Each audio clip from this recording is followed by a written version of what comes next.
4 years have passed since your news leader last checked in with Abby and Maddie Fitterer, twin girls born conjoined in Bismarck 13 years ago. In this Homegrown with Hope, we learned how this family has used that time to go strong and powerful in more ways than one. There comes a point in raising every child when a parent has to learn to let go. Yeah, it's still pretty tough watching them take off and go. And all the pads and helmets in the world couldn't protect us, the adults, against our fears of what may lie ahead. Hurry up, let's go. That moment comes over and over for Susie Fitterer as she watches her 13-year-old daughters roll right into their teenage years. Because just getting them here was a true test of courage. These kids have given me a run for my money, but I'm still standing, and I always say to them, I can't love you more, I can just love you better. So. That's actually not holding hands, that's Abby doing defense, so she doesn't get whopped. Susie had long held hope in her heart for another child, a prayer that was answered at a doctor's appointment twice over. Hi, Abby. Twin daughters, Abigail and Madison, born out of a love so great they were conjoined nearly at their hearts. This isn't easy. What they've done isn't easy. But what they did was, with their faith, they moved ahead seeing everything as gift. Monsignor Schumacher was there for Susie and her husband Stacy when they found out her pregnancy would be high risk, that Mayo Clinic doctors reported most conjoined twins are stillborn or die shortly after birth. This breviary, actually, a picture of their baptism before they were separated. And this is certainly a moment that's close to my heart. And when the girls relentlessly just kept moving forward on a road riddled with challenge. In my last 26 years as a priest, I can say I'm probably daily witnessing people's faith and impressed by it.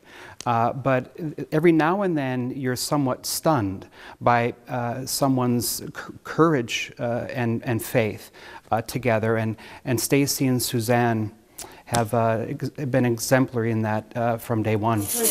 Exemplary in faith. Every 3 hours when their newborns had to be rotated to the other side. Every trip to Mayo Clinic when Susie held them in her arms as surgeons began a precise surgery to separate their chest cavities. What floor is it? Again and again when cold and flu season hits them hard. When a wipeout on a bike can be all the more critical. It's hard to watch a kid rollerblade anyway, and then you have two, and neither one of them has a sternum. It's I've had to learn to relax a little.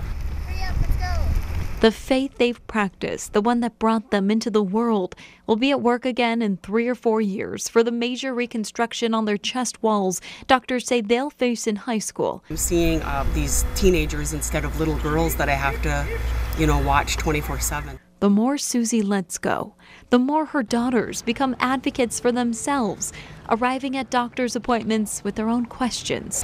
One of the questions was to the doctor, am I going to be able to have babies someday? That leaves Susie to navigate what's next for her. The whole of her experiences summing up to what Monsignor Schumacher sees as a divine opportunity. We may not see the light in the whole room, but their faith gave them light for each step, which has brought them to where they are today very beautifully. She's beginning to shift her focus to meeting the needs of other families. And I assure you, they are hard-working families trying to make ends meet under a virtual mountain of medical bills, among so many other things. Advocating during the legislative session to expand Medicaid for others facing high-risk pregnancies and expensive ongoing medical care for their children, wanting to do for others what had been done for them. Somebody has always gone before you, and somebody always has it worse. And so if somebody's out there and you think you're alone, you're not. It's another lesson a parent learns, that when letting go can feel so hard, we have a community and a faith to hold on to.